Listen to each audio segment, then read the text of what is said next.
de Investigaciones Judiciales y el equipo técnico institucional de implementación de la nueva Ley Procesal del Trabajo y la Comisión de Actos Preparatorios les da la más cordial bienvenida al Pleno Jurisdiccional Nacional Laboral y Procesal Laboral. Solicitamos, por favor, a todos los participantes apagar sus cámaras y silenciar sus micrófonos durante el desarrollo del certamen jurídico a fin de contar con una transmisión clara y nítida. Y solo para la foto oficial, solicitamos activar sus cámaras y desactivar los micrófonos y agradeceríamos colocarse la cinta distintiva de magistrados para la toma oficial. En esta ocasión queremos agradecer la presencia de la doctora Elvia Barrios Alvarado, presidenta de la Corte Suprema de Justicia de la República y del Poder Judicial. También agradecemos la participación del doctor Javier Arévalo Vela, juez titular de la Corte Suprema de Justicia de la República, integrante del Consejo Ejecutivo del Poder Judicial, presidente del equipo técnico institucional de la implementación de la nueva Ley Procesal del Trabajo. También nos acompaña en esta oportunidad el doctor Héctor Enrique Lama More, juez titular de la Corte Suprema de Justicia de la República, integrante del Consejo Ejecutivo del Poder Judicial y presidente del Consejo Consultivo del Centro de Investigaciones Judiciales. También saludamos la presencia del doctor Gino Yangali Iparraguirre, juez superior titular de la Corte Superior de Justicia de Lima y presidente de la Comisión de Actos Preparatorios, y a cada uno y cada una de ustedes que hacen posible la realización del presente certamen jurídico. A continuación, tendremos un homenaje póstumo. Para ello, estaremos dándole el uso de la palabra al doctor Gino Yangali Iparraguirre. Adelante, doctor. Su micrófono, por favor, doctor. Buenos días, señora doctora Elvia Barrios Alvarado, presidente de la Corte Suprema de la República, señores doctores Javier Arévalo Vela y Héctor Enrique Lama More, vocales titulares de la Corte Superior de Justicia de la República, señor doctor José Díaz Vallejo, presidente de la Corte Superior de Justicia de Lima. Estimados colegas, magistrados todos, muy buenos días. En mi calidad de presidente de la Comisión de Actos Preparatorios del Pleno Nacional sobre materia laboral y procesal del trabajo, para darles la más cordial bienvenida. Luego de medio año de trabajo arduo y gracias al esfuerzo de mis colegas integrantes de la Comisión de Actos Preparatorios del presente Pleno Jurisdiccional Nacional, hoy por fin se hace realidad con la presencia de todos ustedes. Asimismo, nuestro agradecimiento al Centro de Investigaciones de la Corte Suprema de la República y en especial al profesor Javier Arévalo Vela, quien nos ha acompañado en casi todas las reuniones de coordinación de la Comisión de Actos Preparatorios, dándonos sus importantes consejos y orientaciones. Colegas, el día de hoy se encuentran convocados por la Nación, que exige la predictibilidad en sus resoluciones como garantía de la seguridad jurídica tan necesaria para el desarrollo de nuestra patria y del mundo civilizado. Ahora permítame citar algunas palabras de un personaje que sé cuya figura es respetada por todos ustedes. El mundo está sufriendo y tiene que estar unido, porque este no es el tiempo de la indiferencia, división y olvido. Eso queremos suprimirlo para siempre. Sobre todo a los que han resultado afectados directamente por el coronavirus. Los enfermos, los que han fallecido y las familias que lloran la muerte de sus seres queridos y que en algunos casos ni siquiera han podido darles el último adiós, especialmente a los ancianos y a las personas que están solas. Que Jesús les conceda fortaleza y esperanza. Palabras de su santidad el Papa Francisco, expresada el último domingo de resurrección tradicional en la bendición del la Basílica de San Pablo. Ya está completamente vacía gracias a la pandemia que el mundo está sufriendo. Hoy queremos rendir homenaje, pues, a nuestros magistrados, juristas, personal jurisdiccional y administrativo que han caído en su lucha diaria por la justicia y que han enlutado a la familia judicial. Hoy queremos pedir por la pronta recuperación de nuestros magistrados, personal jurisdiccional y administrativo, que todavía vienen luchando contra ese extraño enemigo invisible que nos acecha. A Dios le pido que sane sus cuerpos y sus almas para para la alegría de sus seres queridos y compañeros de trabajo.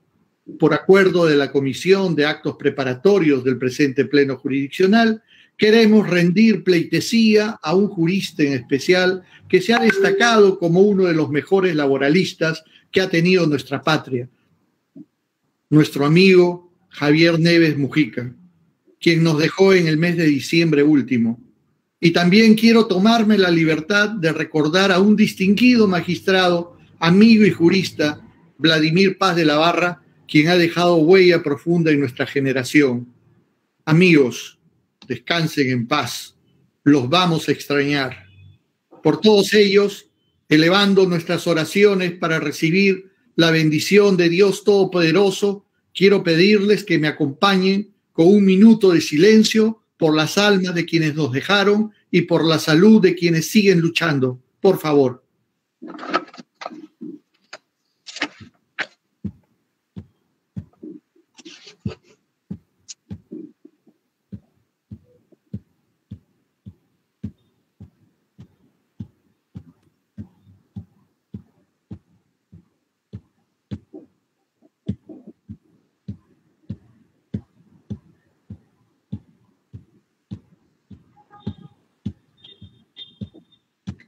Muchas gracias, colegas.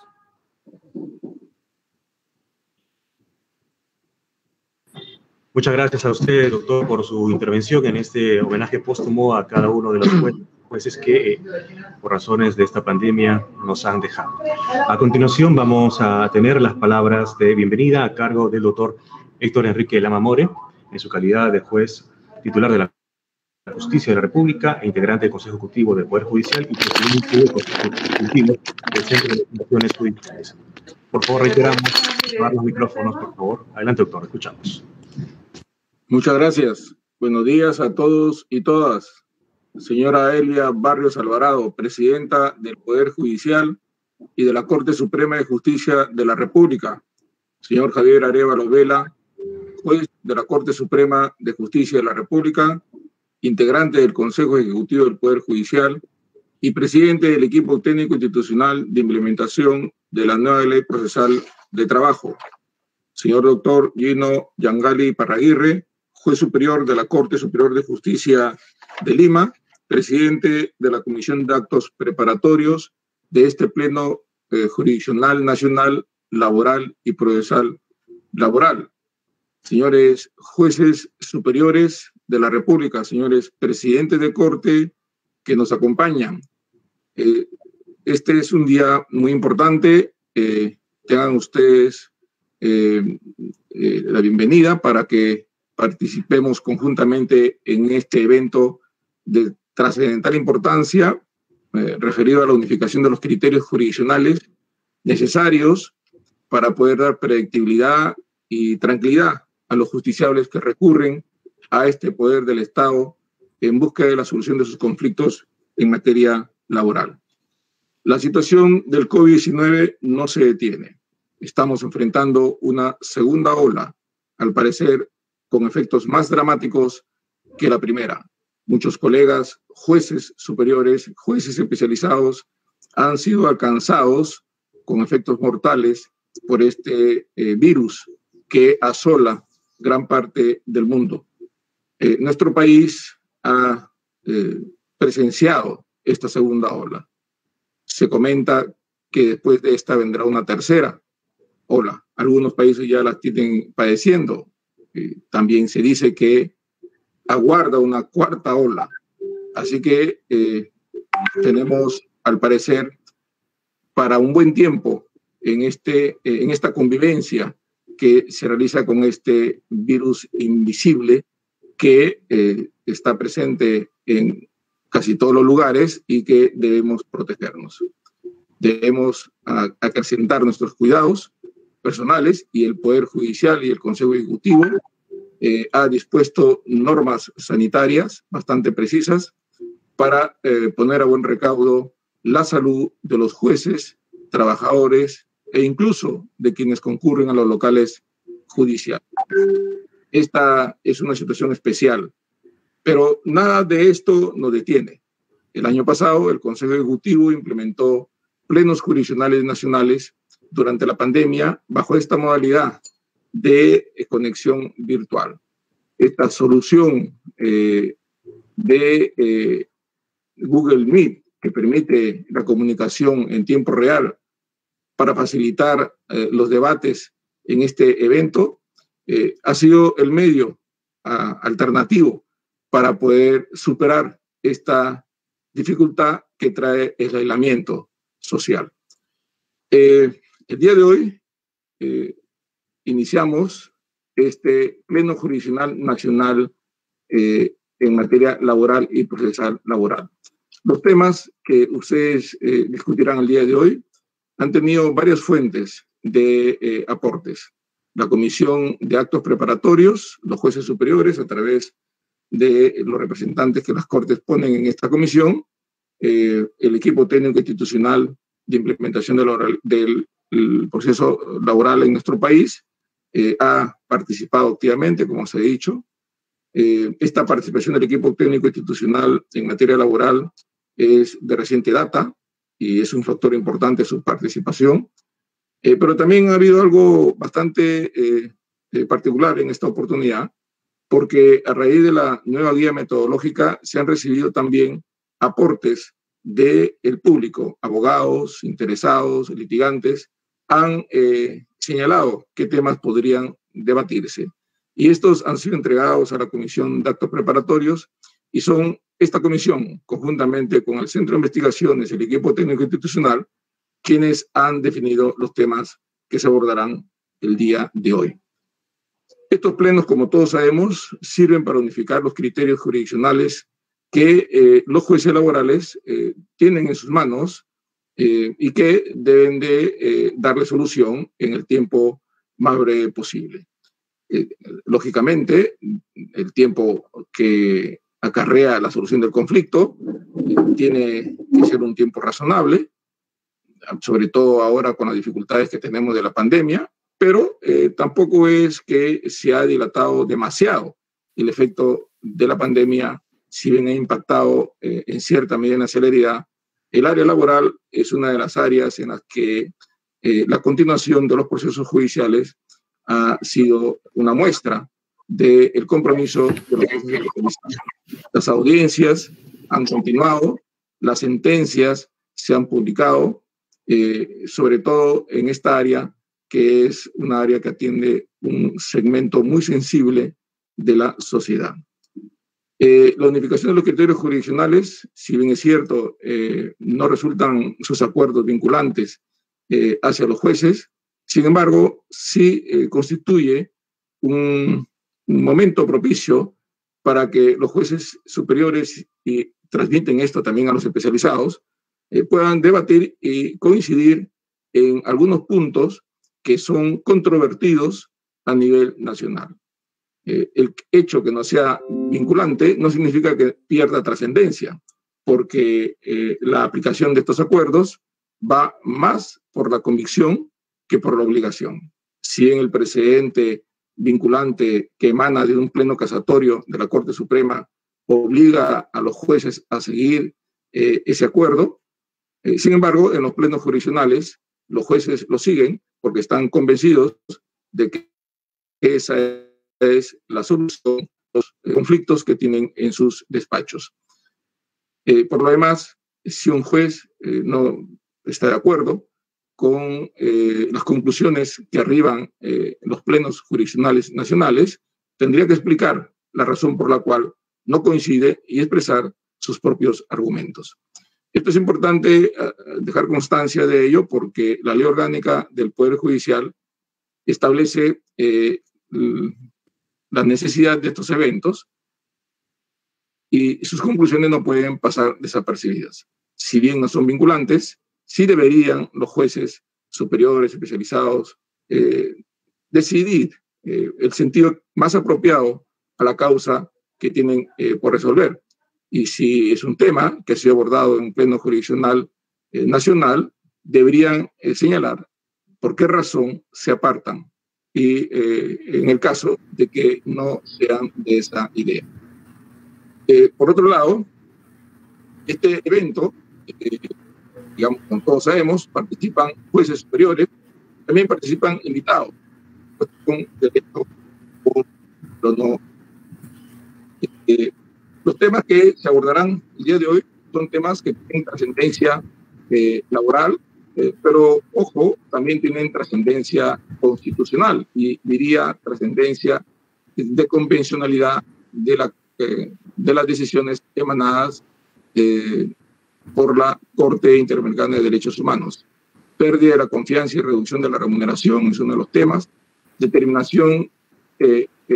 determinación de un contrato de trabajo a plazo indeterminado para la protección de los beneficios sociales, tema, retenciones legales, tema, aplicación del artículo 63, una ley de trabajo en los procesos contenciosos administrativos, y el último tema que da lugar a la presencia de algunos constitucionalistas en este evento es el carácter vinculante de las sentencias de la Corte de Derechos Humanos y su vinculación con los órganos jurisdiccionales laborales del Perú. Como todos saben, en este evento participarán como expositores connotados especialistas en temas laborales y constitucionales. Elmer Arce Ortiz, Mónica Pizarro Díaz, José López Ahumada, Sara Campos Torres, Fernando Varela Bojorquez, Luis Sáez Dávila, constitucionalista, Sandro Núñez Paz, laboralista, Luis Binatea Recoba, César Abanto Revilla, César Landa Arroyo, Gerardo Eto Cruz. Bueno, esta es una muestra de la riqueza que tendremos en estos 2 días en relación a los temas que están vinculados directamente a los debates y la variedad de los mismos y la trascendencia constitucional y de convencionalidad que tiene sobre todo el último tema. Sean ustedes bienvenidos a este pleno. Estoy seguro que al final del día viernes retornaremos a nuestras cortes convencidos de llevar el bagaje de conocimientos adquiridos y del resultado del debate y de las conferencias para mejorar nuestras decisiones jurisdiccionales. Muchas gracias. Muchas gracias a usted, doctor Héctor Lama, por sus palabras. A continuación tendremos la intervención del doctor Javier Arévalo Vela, juez titular de la Corte Suprema de Justicia de la República, integrante del Consejo Ejecutivo del Poder Judicial y presidente del equipo técnico institucional de implementación de la nueva Ley Procesal del Trabajo. Adelante, doctor, bienvenido. Buenos días con todas y todos. Señora Elvia Barrios Alvarado, presidenta del Poder Judicial y de la Corte Suprema de Justicia de la República. Señor Héctor Enrique Lama More, juez supremo de la República, integrante del Consejo Ejecutivo del Poder Judicial. Señor Gino Ernesto Yangali Iparraguirre, presidente de la Comisión de Actos Preparatorios del Pleno y juez superior de la Corte Superior de Justicia de Lima. Para mí, en especial, es satisfactorio volverme a reunir en un pleno con los jueces superiores, muchos de los cuales han sido mis compañeros cuando yo también era juez superior.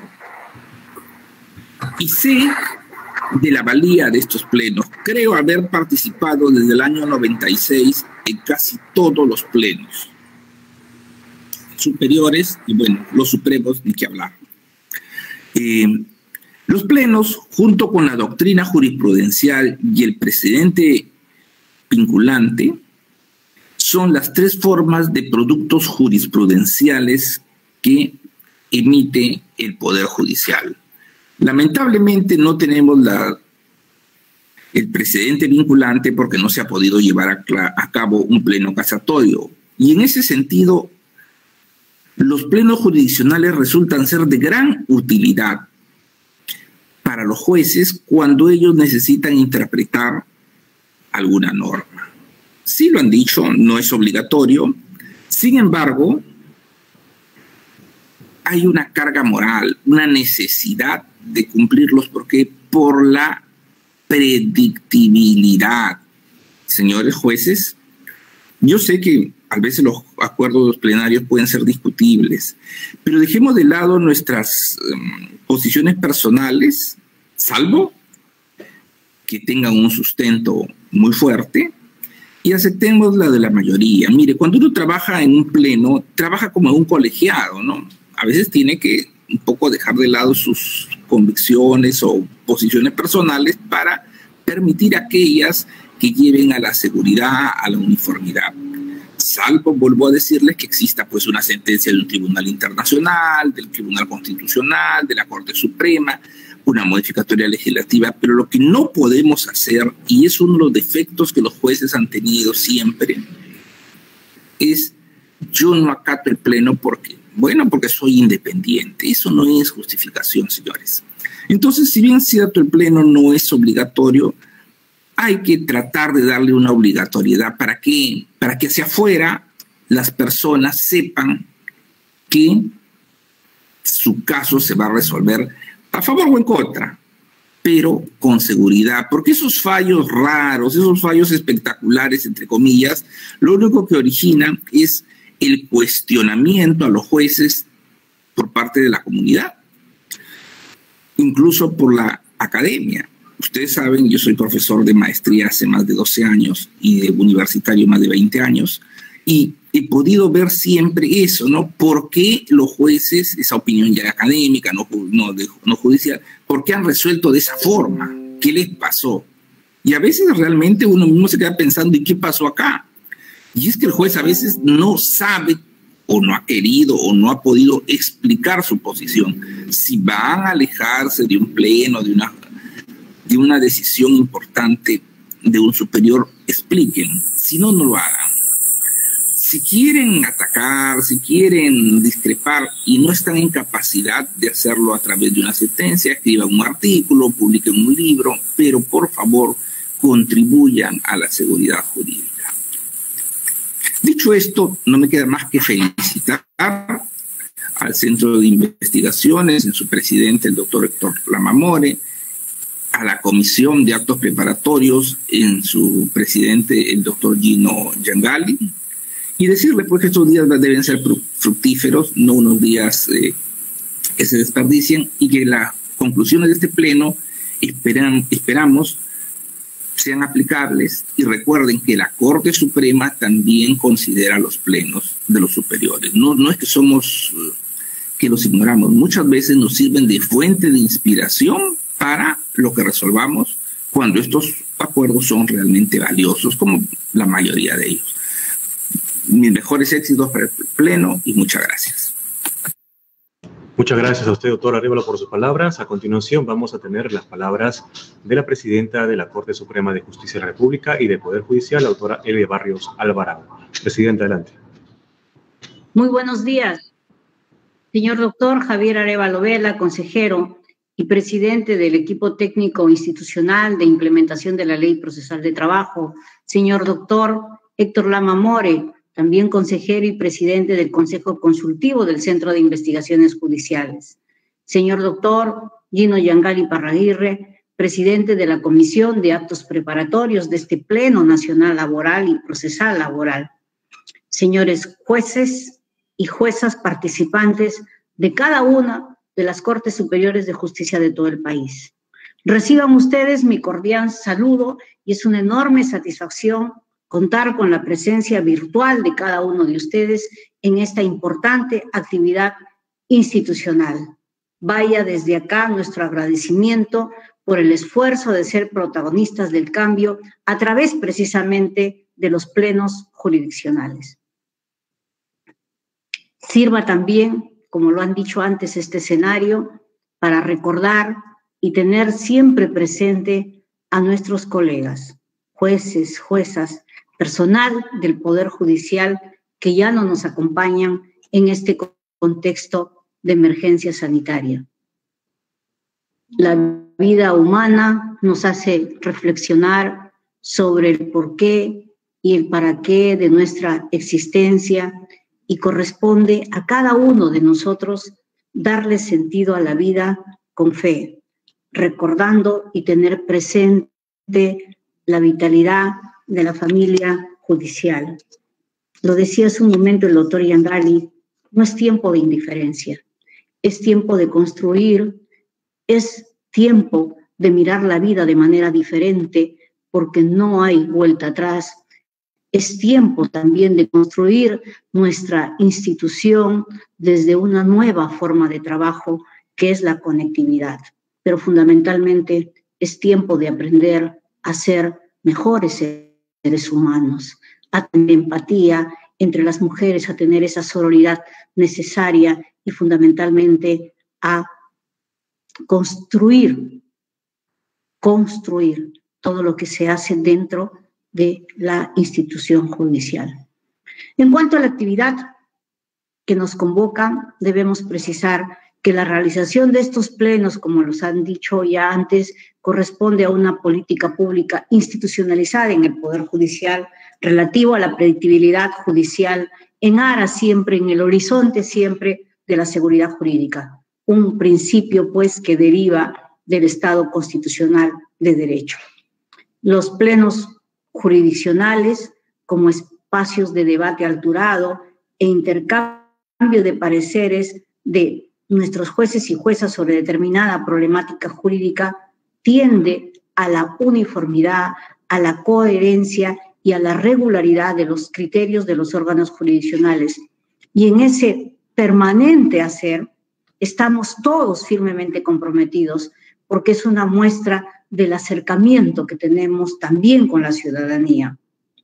Con este pleno jurisdiccional laboral y procesal laboral en su modalidad virtual, ¿no? Iniciamos una serie de actividades de esta naturaleza que han sido contemplados, como ustedes ya conocen, en el Plan Nacional de Plenos Jurisdiccionales del año 2021, que fue aprobado por el Consejo Ejecutivo y cuyo desarrollo es poner en práctica la nueva metodología a la par con las tecnologías de la información. En esta misma línea es de destacar la reunión o la realización que han tenido ustedes de estas reuniones preparatorias, ¿no?, que las Cortes Superiores de Justicia participante han realizado con la finalidad precisamente de recabar opiniones y criterios de los jueces de todos los niveles de sus respectivas sedes judiciales y trasladar al Pleno una posición consensuada por distrito judicial. Esto no hace más que reafirmar el compromiso que tiene la Judicatura Nacional en brindar un servicio eficiente y de calidad. Los temas escogidos por parte de la organización, con los aportes de la ciudadanía y de organizaciones académicas o también hay que decirlo, y de profesionales, a través de un link que se creó, que se llama Link de Participación Ciudadana de Plenos Jurisdiccionales del portal del Poder Judicial, corresponden a situaciones problemáticas y relevantes que requieren una respuesta acorde con el derecho y que tiene trascendencia dentro de la sociedad por sus resultados. En esa línea, conforme tenemos en el material, en este pleno se van a debatir aspectos muy relevantes para el derecho. La pérdida de la confianza y la reducción de la remuneración, por ejemplo, la determinación de un contrato de trabajo a plazo indeterminado y los requisitos para la percepción de los beneficios sociales, las retenciones legales vinculadas a obligaciones legales que no hayan sido objeto de pronunciamiento en la sentencia, la aplicación del artículo 63 de la nueva Ley Procesal de Trabajo, el carácter vinculante de las sentencias de la Corte Interamericana de Derechos Humanos y la vinculación de esta con los órganos jurisdiccionales laborales del Perú.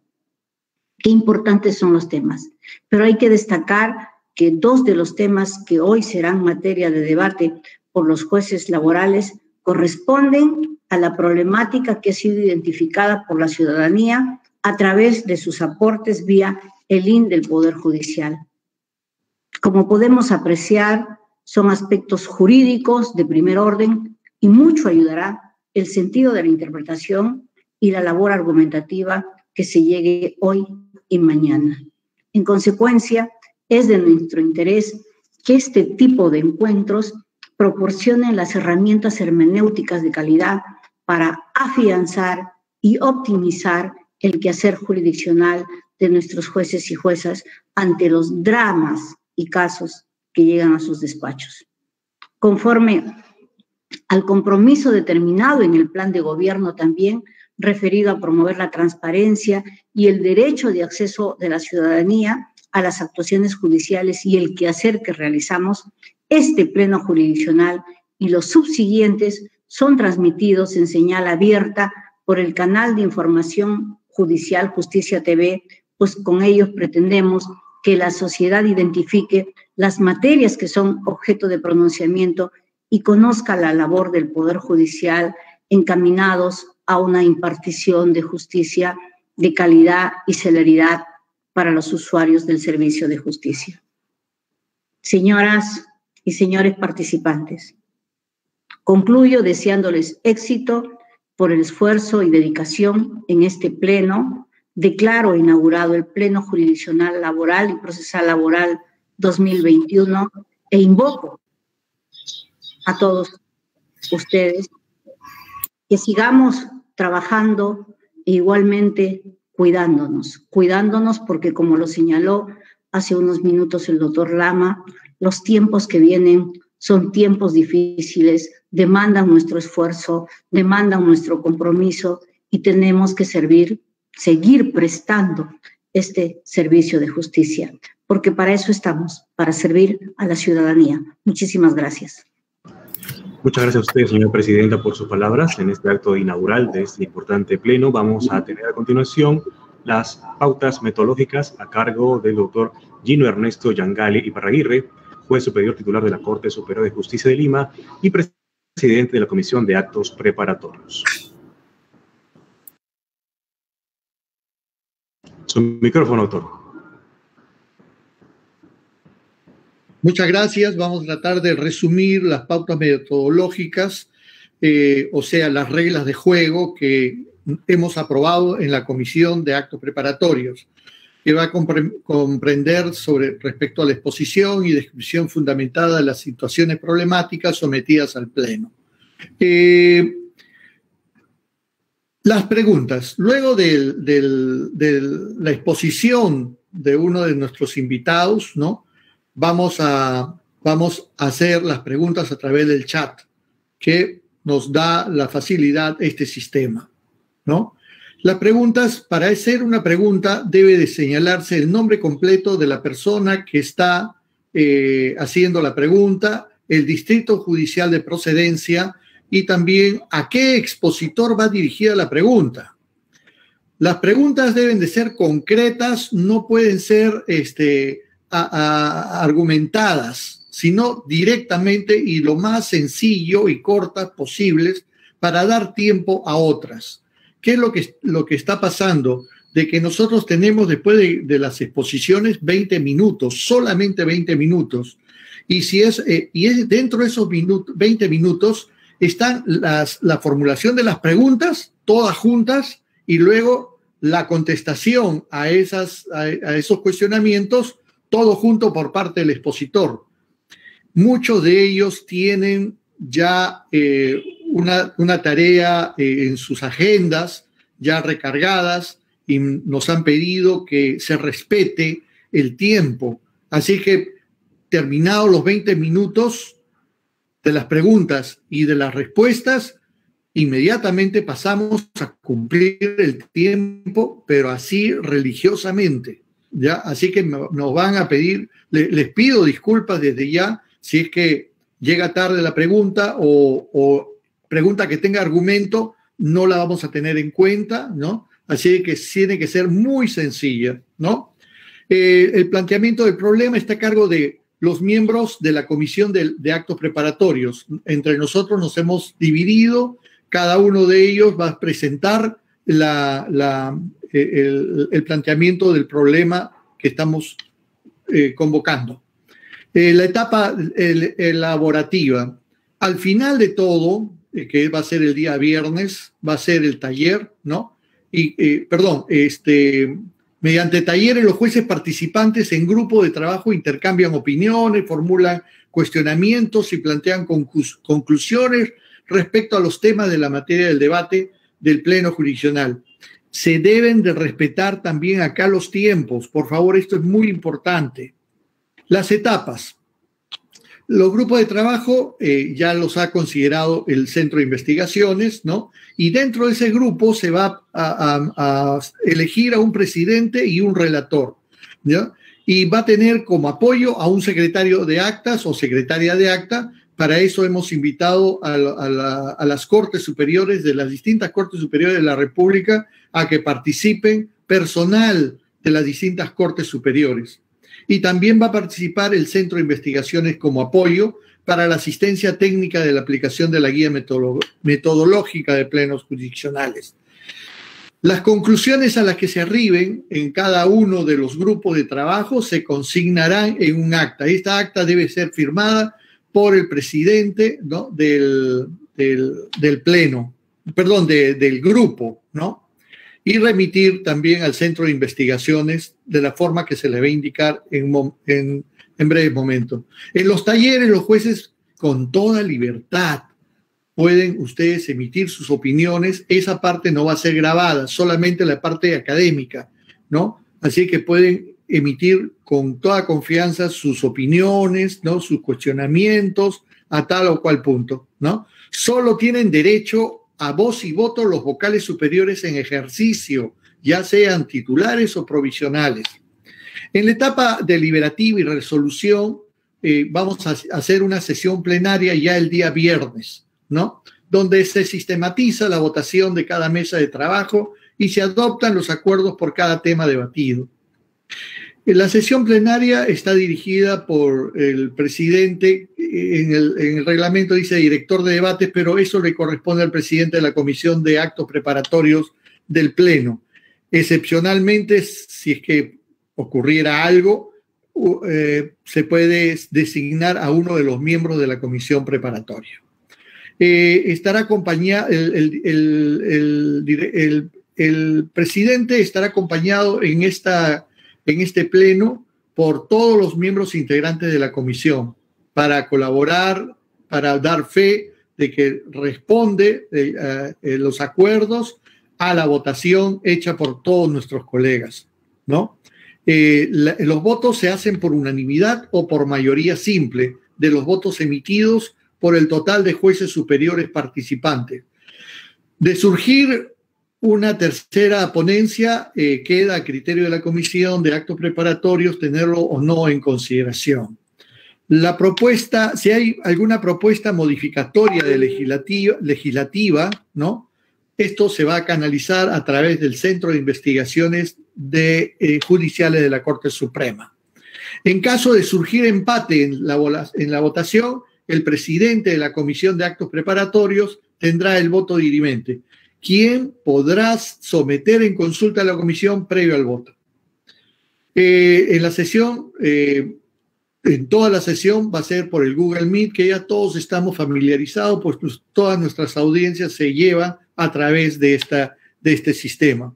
La puntualidad es muy importante, señores colegas, ¿no?, puesto que el horario es el oficial y vamos a seguir en forma disciplinada el horario que nos pone el programa.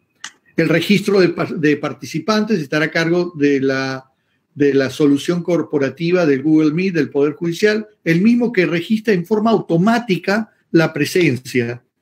Va a haber una encuesta también de satisfacción y hay una serie de recomendaciones que me gustaría que ustedes lo lean, que es bastante larga, ¿no?, en el documento del programa del Pleno, ¿no?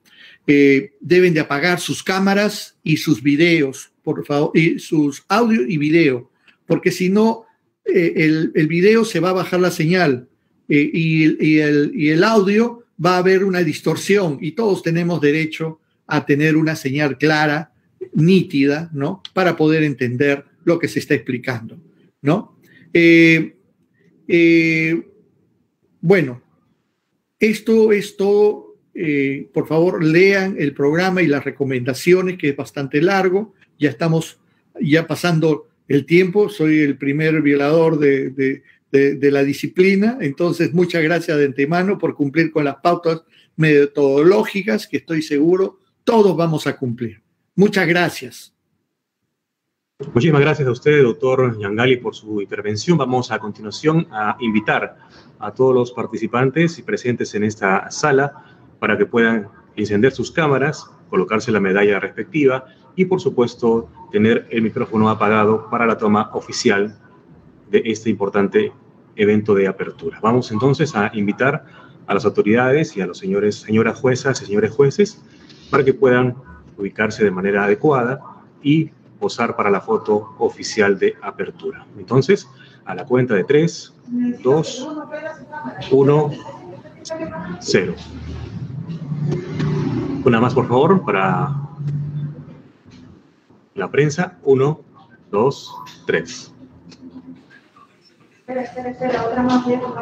Finalizamos con la última. Nos pide el equipo técnico. 1, 2, sonriendo, por favor. 3.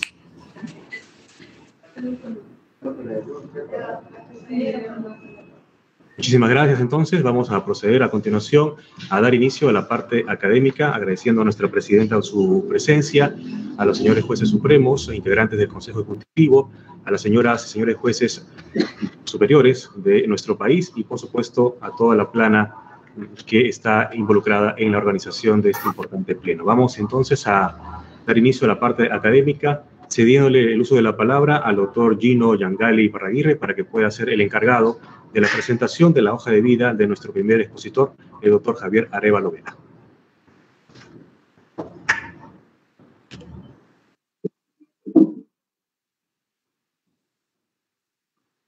Su audio, doctor Gino, su audio. Disculpen ustedes, gracias. Estimados colegas, permítanme presentar a un maestro de quien se puede decir muchas cosas, pero todas buenas, por supuesto, pues se trata de un magistrado de limpia trayectoria y de carrera impecable, muy conocido por todos ustedes.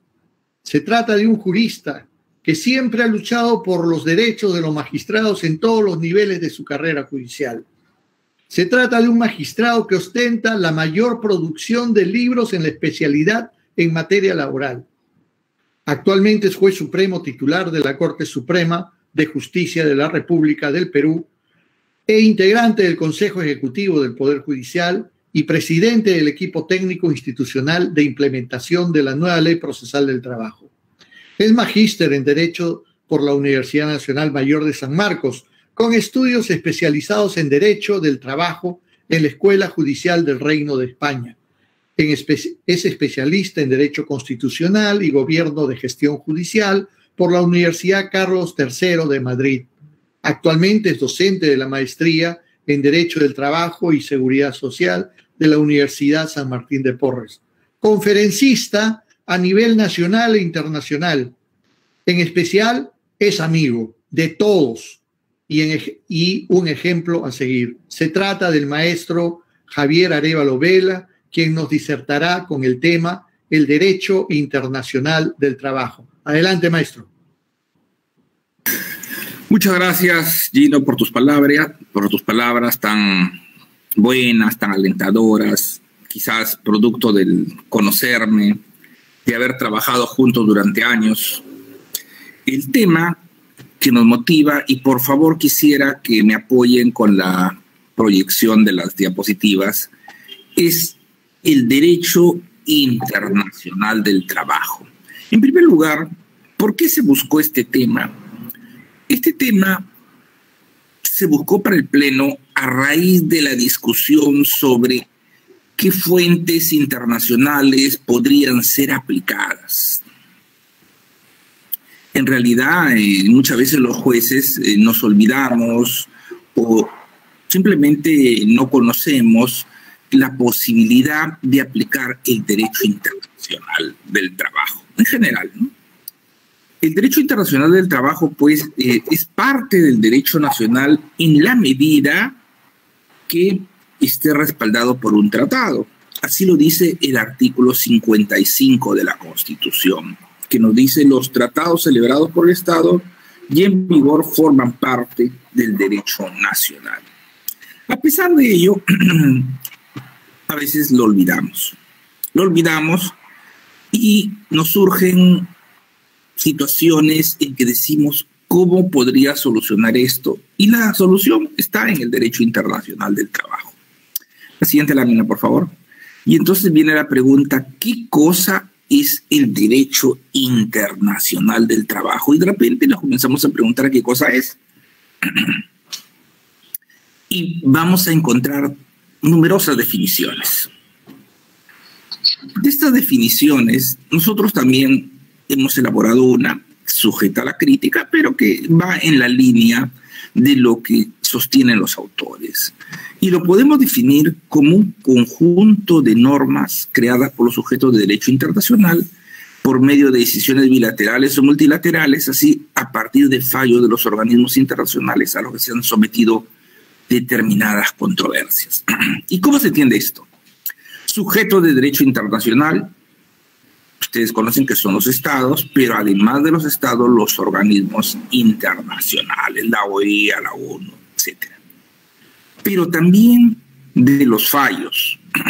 Y en los fallos tenemos el tema de la Corte Interamericana, pero también organismos que sin ser cortes, sin ser tribunales, dan pautas. Por ejemplo, el Comité de Libertad Sindical de la OIT. No es un tribunal, pero resuelve y nos dice tal o cual cosa. Y todo ello lo debemos tener en cuenta, ¿no? Todo esto forma el derecho internacional del trabajo. Siguiente, por favor. ¿Quiénes son los sujetos? Para efectos de lo que estamos hablando, tenemos a la OIT como nuestro principal sujeto, los estados, los tribunales internacionales, en este caso la principal sería la Corte Interamericana, y los organismos consultivos o resolutivos. Esto varía, ¿no? Entonces pueden ser distintos organismos. Siguiente. Ahora, las fuentes admiten diversas clasificaciones. Esta es una de las tantas. Muchos pueden decir, conozco otra. Efectivamente, existen otras. Normativas, declarativas, jurisprudenciales. Pasamos a ver. La siguiente. Siguiente lámina, por favor. Las normativas, sin lugar a dudas, son las más importantes, ¿no? Porque están dadas sobre todo por los tratados, y ustedes saben que los tratados se deben cumplir sí o sí. Los tratados bilaterales. En un tratado bilateral pueden haber normas de derecho laboral. Los tratados internacionales también pueden tener la forma de tratados multilaterales, ¿no? Por ejemplo, cuando nos adherimos a una convención, a un convenio OIT.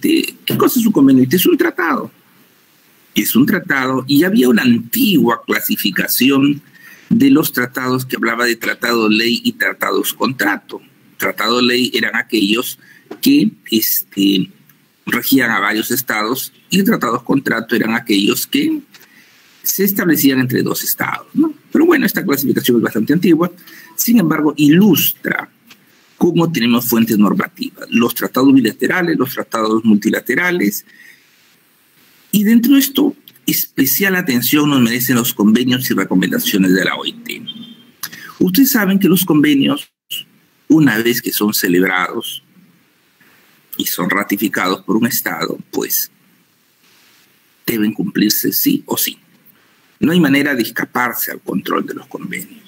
Las recomendaciones, por el contrario, son disposiciones que sirven de fuente de inspiración para llevar adelante los desarrollos legislativos. También pueden servirnos para justificar una decisión, pero sobre todo tienen la característica de no tener una obligatoriedad similar a los tratados.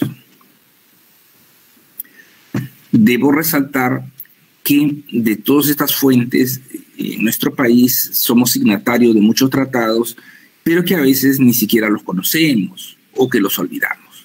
Luego vienen las fuentes declarativas. En realidad nos estamos centrando en las declaraciones y resoluciones de la OIT, que constituyen una fuente importante, ¿no? Por ejemplo, la declaración sobre los derechos fundamentales en el trabajo. Y pueden haber otras declaraciones de orden internacional que tengan algún contenido laboral. Siendo esto así, también constituyen fuente. Estas fuentes indudablemente no van a tener la fuerza de un tratado, pero sí nos sirven para justificar, explicar o sustentar alguna decisión, algún porqué de algo. Luego tenemos las fuentes jurisprudenciales. Acá quiero hacer una precisión. Tenemos las sentencias de la Corte Interamericana de Derechos Humanos y los pronunciamientos de los órganos especializados de la OIT. De repente, mira, por ahí hay otro pronunciamiento de otro organismo, puede ser, pero digamos que estamos hablando de los más importantes. ¿Y por qué las sentencias de la Corte Interamericana de Derechos Humanos? Porque es un organismo jurisdiccional al que el Perú se ha sometido y que, por cierto, está siendo en la última década muy recurrido, ¿no? Entonces vamos a encontrar que existen sentencias de esta Corte que se han expedido en conflictos con el Perú y que hay que leerlas. Son extensas, pero hay que buscar qué cosa de esas sentencias podemos rescatar como elemento de interpretación. En cuanto a los pronunciamientos de los órganos especializados de la OIT, son fundamentales los del Comité de Libertad Sindical. El Comité de Libertad Sindical siempre está diciendo algo respecto a la aplicación de los convenios y es necesario que los jueces revisemos estos pronunciamientos porque de alguna manera nos pueden servir para justificar nuestras resoluciones y es más, esto está permitido, como veremos más adelante. Siguiente. Obligación. Miren, el recurrir al derecho internacional del trabajo no queda al libre albedrío del juez. El juez no puede decir si quiero recurro, no. La Ley Procesal del Trabajo dice que los jueces aplican los tratados internacionales de derechos humanos. Si esto nos dice la ley en el artículo 4 de su título preliminar, no nos queda más que cumplirlo. Más aún si, como reitero, los tratados pues son parte del derecho nacional. O sea, aplicar un tratado es como aplicar una ley. Se entiende que el tratado debidamente ratificado, ¿no? Y eso también tiene que ver con la interpretación. La 10ª disposición complementaria de la nueva Ley Procesal del Trabajo nos dice los jueces interpretan conforme a la Declaración Universal de Derechos Humanos, pronunciamientos de los órganos de control de la OIT y criterios de tribunales internacionales constituidos según los tratados en que el Perú es parte. O sea, es contundente el tener que interpretar siguiendo el control, los órganos de control, lo que han dicho los órganos de control, por ejemplo, el Comité de Libertad Sindical o los tribunales internacionales, es decir, la Corte Interamericana. Entonces, si tenemos que resolver algo, aplicamos los criterios que se puedan desprender de las sentencias de la Corte Interamericana o de algún otro tribunal internacional que el Perú pueda estar sometido. Esto, nosotros hablamos de Corte Interamericana porque es lo más cercano, es lo que más vemos, pero nada quita que si hubiera otro tribunal internacional, pues, que resolviera algo en materia laboral y el Perú es parte, pues se debe seguir ese criterio. Siguiente. ¿Y cuándo utilizamos el derecho internacional del trabajo? Para esta parte de la exposición he recurrido al Manual de Formación para Jueces y Juristas y Docentes de Derecho de la OIT, ¿no? Del Centro de Formación de la OIT, que nos explica cuándo se debe utilizar el derecho internacional del trabajo. En primer lugar, para la resolución directa de litigios, para labor de interpretación, desarrollar principios jurisprudenciales y reforzamiento de una decisión basada en el derecho nacional. Es indudable que podría haber algún otro supuesto, ¿no? Sin embargo, estos son algunos supuestos que nos presenta este organismo y que son válidos de seguir. Siguiente. Resolución directa de litigios. Miren, no es extraño porque estamos en un sistema donde tenemos la legislación como principal fuente, aunque cada día va dando paso a la jurisprudencia, que existan lagunas, espacios que no han sido previstos por el legislador.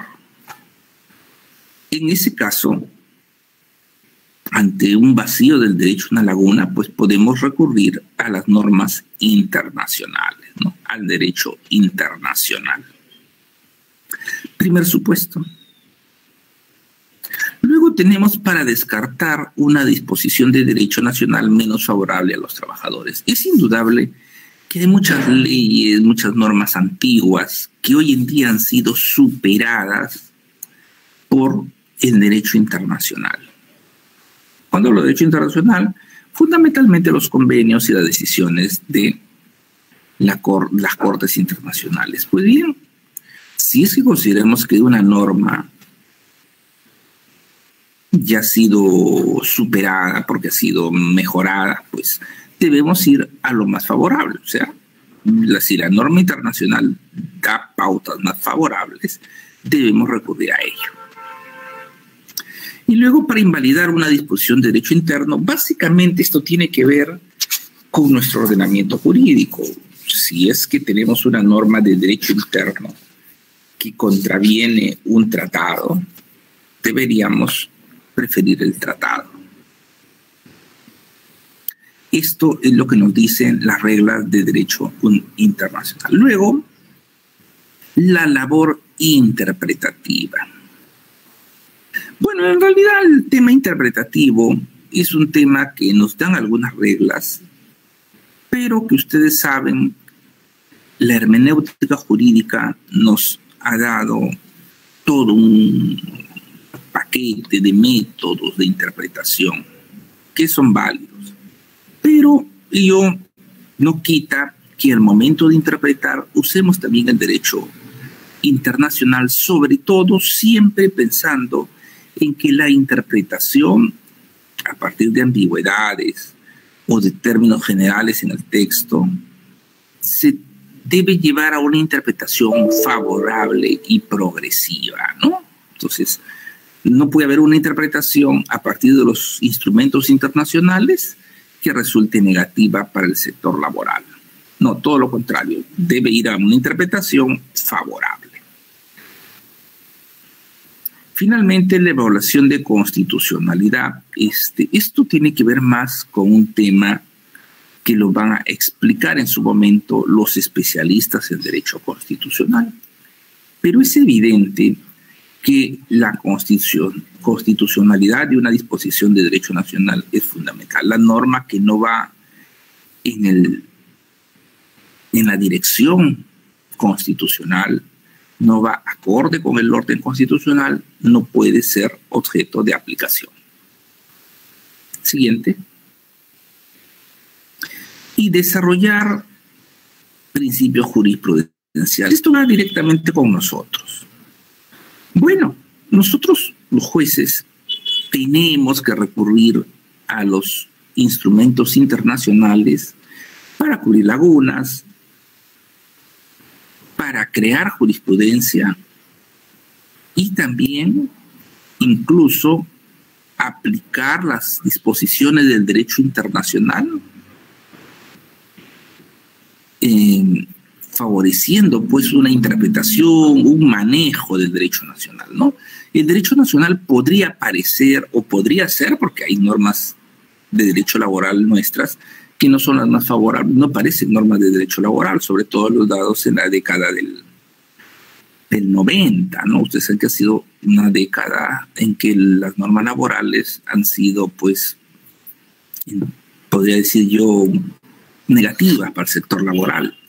En ese caso, el derecho internacional nos va a permitir manejar estas normas y darles un nuevo sentido. Si no, veamos el ejemplo del Tribunal Constitucional. Ustedes saben que la Constitución del 93 es una constitución que tiene muy poco de derecho laboral, ¿no? Es más, alguien ha dicho que era una constitución antilaboral comparada con la del 79. Sin embargo, el Tribunal Constitucional, a partir de sus fallos, les ha dado un nuevo sentido a estas normas. Y hoy en día tenemos interpretaciones que no parecieran desprenderse del texto mismo de la norma constitucional, preciso. Sin embargo, estas interpretaciones las ha dado el Tribunal Constitucional y son aceptadas y resultan contribuyendo a un derecho laboral más favorable a los trabajadores. O sea, rescata la protección, el carácter intuitivo, el carácter progresivo, ¿no? Entonces, esto lo vemos pues en la interpretación que ha dado el tribunal. Pues bien, ese tipo de interpretación podemos hacerlo nosotros también a partir del uso del derecho internacional, que nos va a permitir darle maniobra al derecho nacional, que a veces no es el más favorable.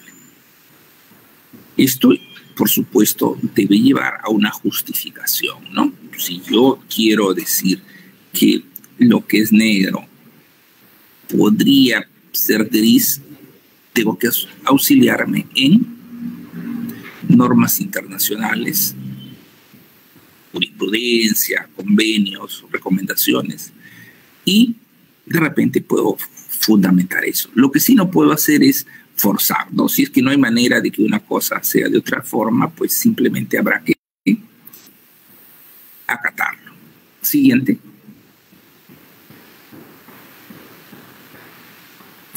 Finalmente,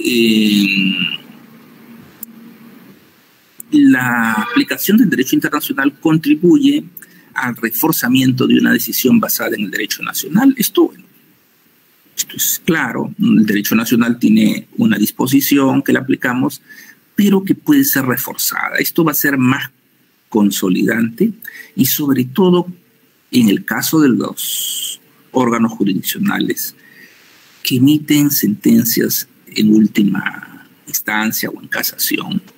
Es importante porque si la Corte Suprema, por ejemplo, establece un criterio jurisprudencial, sería bueno que además de la interpretación, de la fuerza que le da a la ley, recurra al derecho internacional para reforzar su posición, es decir, hacerla sólida de manera tal que se justifique su aplicación obligatoria por todos y que además merezca un respeto, ¿no? Un respeto académico, un respeto de los jueces que digan voy a aplicar este criterio porque es el criterio. Definitivamente siempre habrá personas que digan yo no estoy de acuerdo, yo soy válido, pero esas personas tendrán que, al momento de apartarse de lo resuelto, justificar por qué no están de acuerdo con el derecho internacional, cosa que me parece bastante difícil de justificar. En fin, cada cual dicen que es dueño de sus decisiones, pero lo que sí tenemos que tener claro es que los jueces no son dueños de hacer lo que quieran. La independencia judicial de ninguna manera implica resolver como me da la gana, sino resolver fundamentando por qué yo no acato tal o cual acuerdo, por ejemplo, ¿no? Plenario, o por qué yo no sigo tal o cual criterio. Y el derecho internacional nos va a llevar a un momento en que el juez es difícil que se pueda aportar del derecho internacional. Yo diría muy, muy difícil. En todo caso, el derecho internacional del trabajo va a permitir que las decisiones judiciales se conviertan en decisiones muy fuertes y que perduren, porque tampoco se trata de crear un criterio jurisprudencial que va a durar pues 1 año, ¿no?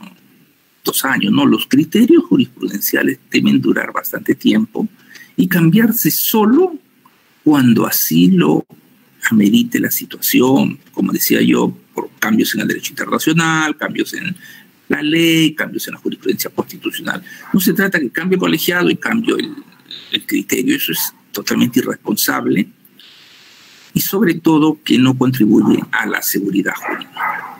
Siguiente, por favor. Ahora tenemos acá las sentencias. Miren, estas son las principales sentencias que tienen que ver con nosotros, ¿no? Definitivamente, estas sentencias son paradigmas, pero también debemos decir que son muy extensas y cada sentencia debe ser analizada. Creo que sería materia de una conferencia a cargo de algún constitucionalista que pueda decirnos todos los aspectos intrínsecos, procesales, constitucionales, jurisprudenciales de estas sentencias. ¿Por qué? Porque estas sentencias citan otras sentencias de la Corte Interamericana, incluso, de casos extranjeros. No es que solo es el Perú, sino que estos criterios que tienen estas sentencias muchas veces ya los ha dado la Corte Interamericana en situaciones de otros países, ¿no? Entonces ya esto es importante que cada cual tenga que revisar estas sentencias y si era posible, en la medida de las limitadas situaciones que nos encontramos por esta pandemia, quizás organizar, ¿no?, algún tipo de conferencias en que cada una de estas sesiones pues trate de una de estas sentencias, ¿no? Ahora, ¿cuáles son? El caso del Tribunal Constitucional, el caso de los 5 pensionistas, el caso de Acevedo Jaramillo, que es el caso en realidad de la empresa municipal, el caso de trabajadores cesados por el Congreso, cesados y jubilados de Contraloría, caso Lagos del Campo y caso de Petroperú. Siguiente, por favor.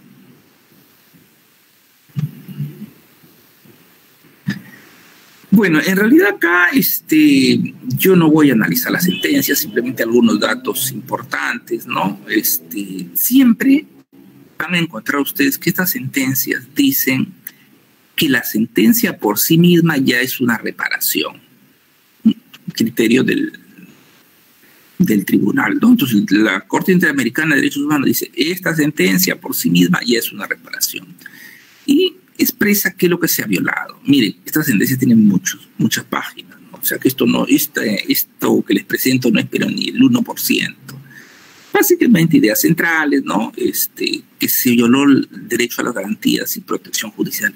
El Estado peruano en casi todas las sentencias lo condenan por desconocer las garantías y protección judicial. ¿Qué significa eso? Significa que el Estado peruano hace tabla rasa de las decisiones judiciales. En todos los casos resultaba que habían decisiones judiciales que el Estado peruano simplemente no las acató, salvo por ahí uno que otro, ¿no?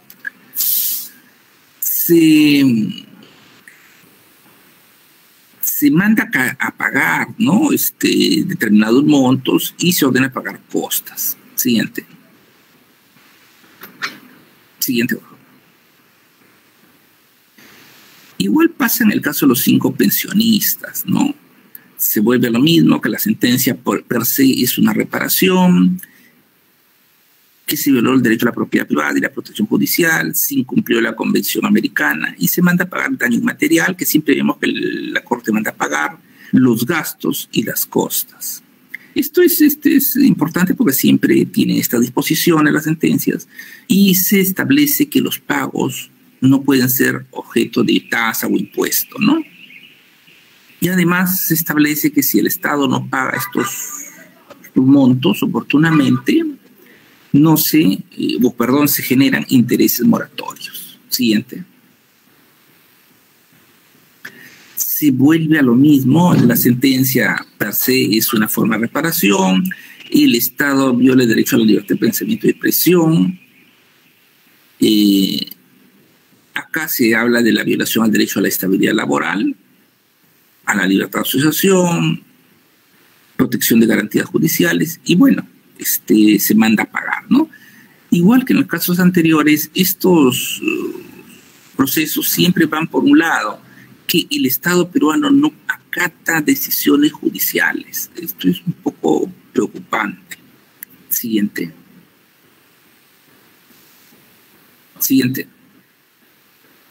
En el caso de los trabajadores del Congreso, bueno, se vuelve a lo mismo, que no hay garantía judicial, ¿no? O sea, el problema, aunque les parezca mentira, del Estado peruano es que le interesa muy poco el cumplir con los mandatos judiciales o brindar una forma adecuada de protección, ¿no? En este caso, lo que dijo la Corte fue que los trabajadores deberían seguir su juicio ante un órgano independiente. Pues esto había ocurrido. Todos estos casos, por cierto, tienen su origen en la década del 90, ¿no? En que la dictadura que gobernó del 90 al 2000, del 92 al 2000, imponía pues sus criterios antilaborales y entonces originaba que la gente pues no encontrara muchas veces atención de sus fallos judiciales favorables o que no tuviera una atención en el Poder Judicial y tuviera que recurrir a la Corte Interamericana, ¿no? Siguiente.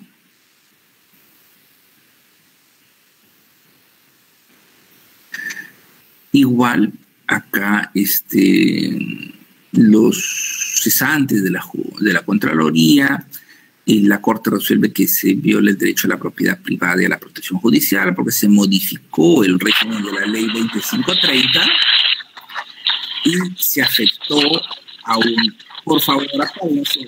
Señor Molinero, apague por favor su micro. Perdón, doctor Javier Arévalo, apaguen sus audio y videos, están haciendo distorsión y no permiten al resto escuchar las palabras de nuestro expositor, por favor. Gracias, disculpe, doctor. Ya, no, adelante. Bueno, el caso jubilado de la Contraloría también es otro caso importante en que el Estado afectó ya derechos. Acuérdense que antiguamente pues, existían derechos adquiridos en materia pensionaria y que simplemente con un decreto ley se modificaron, ¿no? Y es más, al recurrir a los órganos judiciales no se les consideró, no se cumplió lo que los órganos judiciales daban la razón. Entonces, volvemos a esta suerte de patrón. El Estado peruano se toma la atribución de restar derechos, de no acatar las decisiones judiciales y, bueno, prefiere irse a una Corte Interamericana y pareciera que la idea es de los gobiernos que, bueno, pues yo en este momento tomo esta decisión, aunque sea arbitraria, y cuando lo resuelve la Corte Interamericana será de acá a 10 años, ¿no? Entonces yo ya no estoy en el gobierno. Y esto es un antecedente tremendo, malo. Siguiente. El caso del Lago del Campo, ¿no? Que es quizás uno de los casos más discutidos últimamente y que tiene que ver con la estabilidad laboral que es un derecho de los trabajadores, pero que también se ha entendido que tiene formas de protección. La reposición no es la única forma de protección de la estabilidad laboral, también la indemnización, ¿no? Y bueno, este señor que había sido despedido durante muchos años estuvo litigando, no encontró protección judicial en el Perú y terminó en la Corte Interamericana que le dio la razón. Es un caso muy interesante que debería merecer una conferencia especial sobre esto, porque sobre el caso del Lago del Campo también mucha especulación ha surgido, ¿no? Como que se ha dicho que la Corte ha impuesto como obligatorio la reposición como forma de protección de la estabilidad laboral. La estabilidad laboral, y lo dice uno en sus considerandos, no implica la propiedad del puesto ni que el trabajador no pueda ser removido, ¿no? Entonces, este es un caso también muy interesante. Siguiente. Y finalmente los trabajadores de Petroperú, que también volvemos a lo mismo. El Estado peruano no cumple con las disposiciones judiciales. Todo esto ocurre, por cierto, en la década del 90, ¿no? Definen los famosos ceses colectivos, ¿se acuerdan? Y esto nos lleva a pensar en que esta década del 92 al 2000, este periodo del 92 al 2000, ha sido quizás el más negativo para el derecho laboral, el más arbitrario del Estado para obedecer decisiones judiciales, pero que ha servido de mal ejemplo, porque resulta que ya recuperado el orden democrático, se ha tenido que el Estado peruano ha continuado en su posición irreductible de no cumplir con mandatos judiciales o del Tribunal Constitucional. Y la pregunta es ¿por qué? ¿Por qué existe esa política de Estado de no respetar las decisiones judiciales? Bueno, la explicación podría ser mucha, ¿no? Pero creo que es un mal ejemplo y algo que está ocurriendo actualmente. Quizás los que ven temas previsionales me lo podrán decir con mayor razón, porque saben que el Estado peruano se ha convertido en el principal violador de derechos humanos en materia laboral. Y a veces cuando hablamos, si decimos que es violador de derechos humanos, nos suena raro, porque siempre que hablamos de violación de derechos humanos, pensamos pues en la desaparición, en la muerte, en el secuestro. Está bien que nos repudie esas conductas, pero también debería ser repudiable y publicitarse que se violan los derechos humanos cuando no se respetan los derechos laborales. Bueno, he querido presentarle de una manera genérica todo esto. Indudablemente hay en el programa especialistas en derecho constitucional que van a tratar el tema con más profundidad, sobre todo el efecto de las sentencias de la Corte Interamericana. Y yo no me queda más que agradecerles por la atención a este pequeño aporte, que es muy, muy sencillo. Sobre el tema se puede hablar mucho y cada punto de esta exposición amerita el desarrollo de una unidad temática. Muchas gracias. Nuestro agradecimiento al doctor Javier Arévalo por su participación. Vamos a esperar unos instantes para que nos puedan compartir las preguntas y de esta manera podamos ya tener su intervención al responderlas. Preparamos entonces también para poder tener lo que va a ser la siguiente intervención a cargo de nuestros dos expositores con el tema pérdida de la confianza y reducción de la remuneración, a cargo de los docentes universitarios, el señor Elmer Arce Ortiz y la señora Mónica Pizarro Díaz, pero esto después de las preguntas que tenemos ya prestas para poder hacerlas a todos ustedes. Si nos permite unos segundos, doctor, para poder hacer la coordinación y presentar las preguntas.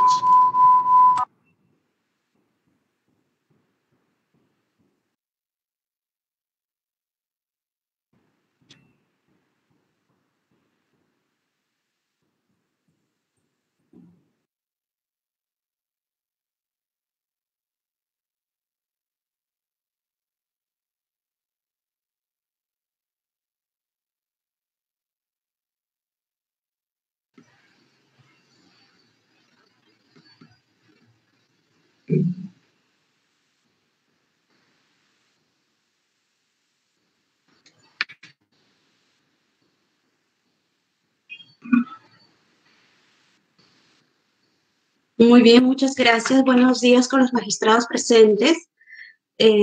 Gracias por la excelente exposición, doctor Javier Arévalo Vela. Estoy encargada de la lectura de las preguntas emitidas por los magistrados. Del chat solamente he visualizado una sola pregunta. Es de parte del tribunal. Y él señala lo siguiente: ¿qué opina de un magistrado que prefiera la norma interna frente al criterio de la Corte Interamericana de Derechos Humanos? Bueno, del magistrado no voy a opinar de su decisión. Definitivamente, si tenemos una sentencia de la Corte Interamericana de Derechos Humanos que claramente define determinada situación, el juez lo que tiene que hacer es esa norma interna, interpretarla a la luz de esta decisión de la Corte. O sea, no puede ir más allá, no puede ir en contra, mejor dicho. Entonces, incluso podría hasta inaplicarla. Podría hasta inaplicarla de ser el caso. Claro, alguien dirá, pero ¿cómo que esto no es que se inaplica las normas cuando van contra la Constitución? No solo en esos casos.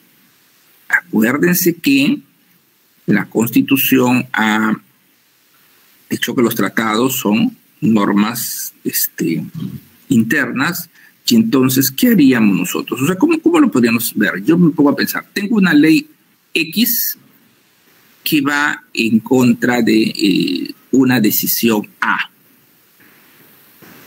La decisión A, que es de derecho internacional, obedece a un tratado con todas las formas, ¿no? Se entiende que forma parte del derecho nacional. Y la ley X también forma parte del derecho nacional. Yo creo que la podríamos inaplicar. ¿En qué sentido? Más que en aplicación, sino prefiriendo la norma más favorable, la norma de derecho internacional, que resulta ser más favorable que la norma de derecho interno. Yo creo que esa sería una alternativa. La otra alternativa que podría alguien decir, bueno, prefiero la norma de derecho internacional que prima sobre la norma nacional, pero eso podría tener que ver con alguna discusión un poco más confusa, ¿no? De que alguien diga, pero bueno, pero si los dos son del mismo nivel. Yo creo que lo más fácil para solucionar este problema es recurrir a la norma más favorable. Entonces, si yo tengo que la norma de derecho interno y la norma de derecho internacional se contradicen, y la más favorable es la de derecho internacional, aplico la de derecho internacional. Eso es lo que le podría contestar al doctor. Y por esta respuesta vamos entonces a agradecerle a usted su intervención en esta primera ponencia de esta larga jornada académica que tenemos preparada dentro de este pleno. Vamos a proceder a presentar a nuestro siguiente. Muchas gracias. A usted, doctor. Que tenga buen día.